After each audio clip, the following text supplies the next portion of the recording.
আসসালামু আলাইকুম, আমি আশিক ওসমানী।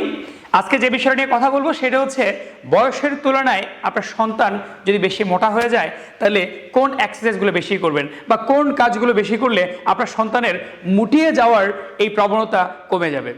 এক নম্বর কাজ হচ্ছে আপনার সন্তানকে নিয়ে প্রতিদিন হাঁটা প্রতিযোগিতা করবেন। হাঁটা প্রতিযোগিতা মানে কীরকম? আমরা সন্তানকে নিয়ে কী করি যে আস্তে আস্তে আস্তে আস্তে হেঁটে হেঁটে কোথাও যায়। আপনি বলবেন যে বাবা দেখি কার আগে কে হেঁটে যেতে পারে। এই যে কার আগে কে হাঁটলো, এই হাঁটাটা তার ফিজিক্যাল অ্যাক্টিভিটিসের জন্য যথেষ্ট কার্যকর হবে। আস্তে আস্তে হাঁটাটা কিন্তু ফিজিক্যাল অ্যাক্টিভিটির জন্য খুব একটা কার্যকর নয়। গবেষকরা বলছেন আপনি যদি একটা প্রতিযোগিতার মধ্যে হাঁটা দেন তাহলে কিন্তু বডির সেলগুলো রেডি হয় তাকে ফিজিক্যাল অ্যাক্টিভিটিস করার জন্য। দুটো জায়গায় আমরা খুব বেশি ভুল করি, সেটা হচ্ছে আমরা কি করি, আমরা মূলত লিফট এবং রিক্সা।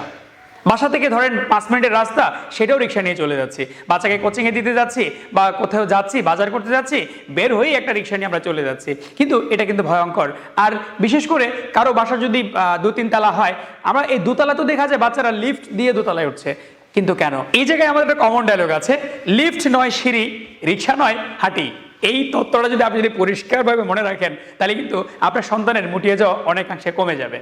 2 নম্বর যে বিষয়টা একটু মাথায় রাখবেন সেটা হচ্ছে জাম্পিং করা। আপনি বাচ্চাকে নিয়ে জাম্পিং প্রতিযোগিতা করতে পারেন, যে কে কতক্ষণ জাম্প করতে পারে। জাম্পটা নর্মাল এরকম হতে পারে, এই যে হাত এখানে রেখে জাম্প, এই যে জাম্প করছে তার পুরো বডিতে কিন্তু ব্লাড সার্কুলেশন প্রপার হচ্ছে, যেটা তাকে স্বাভাবিকভাবে বেড়ে উঠতে সহায়তা করবে। এই জাম্পিং এর ক্ষেত্রে আপনি আরেকটা পলিসি নিতে পারেন, সেটা স্কিপিং রোপ। একটা 2টা রশি নিলেন, দুজনে মিলে শুরু করলেন, কার আগে কে শেষ করতে পারে। মাঝে মাঝে টেকনিক্যালি আপনি একটু হেরে যাবেন, তাহলে আপনার বাচ্চার করার গতি বাড়বে। দেখবেন আপনার বাচ্চা 10টা করে 20টা থেকে 25টা এগুচ্ছে, আর আপনি একটু একটু করে করছেন। হ্যাঁ, আমার ছেলে তো গতকালকে চেয়ে আজকে পারছে। তার মানে কন্টিনিউ প্রসেস লাগবে। আমরা কি করি, একদিন স্কিপিং করে এরপর আর বাচ্চাকে সময়ই দিই না।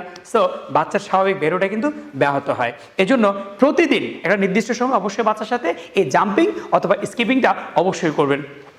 আরেকটা হচ্ছে বাচ্চার সাথে দৌড় প্রতিযোগিতা করা। দৌড় প্রতিযোগিতা আপনি দুভাবে করতে পারেন। একটা হচ্ছে আপনি দেখা যায় কানামাছি খেলতে পারেন ছোট কোনো একটা প্লেসের মধ্যে, যে বলেন বাবা আমাকে ধরো তো।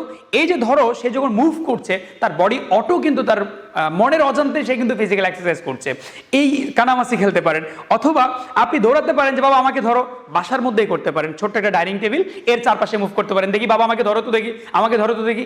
এই যে ধরো তো দেখির মধ্যে যে তার মধ্যে যেটা দৌড়াদৌড়ির প্রভাব তৈরি হচ্ছে, এটা কিন্তু ভীষণ প্রয়োজনীয় একটা জিনিস।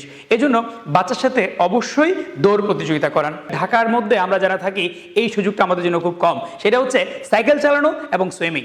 এই দুটো কাজ করা একটু ডিফিকাল্ট হয়ে যায়। তো এই জায়গাটায় যারা সুযোগ আছে তারা বাচ্চাকে সুইমিং করাবেন আর সাইকেল চালাবেন।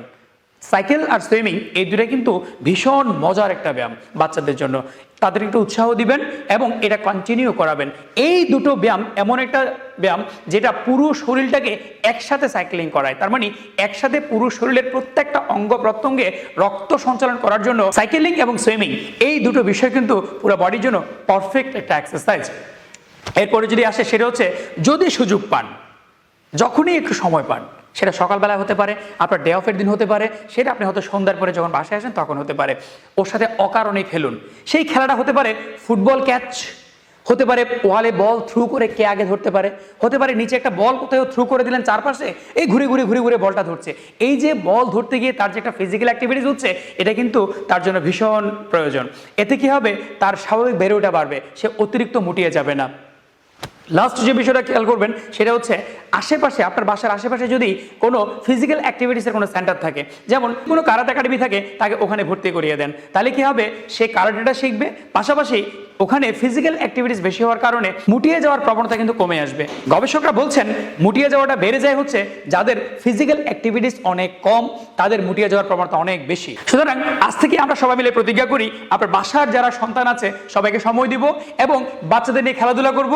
লাস্ট বিষয় হচ্ছে এর মাধ্যমে আপনার সন্তান যেমন ট্যালেন্ট হবে, যেমন আত্মবিশ্বাসী হবে, ঠিক তেমন তার শরীরের রোগ প্রতিরোধ ক্ষমতা বাড়বে। ধন্যবাদ সবাইকে। আসসালামু আলাইকুম।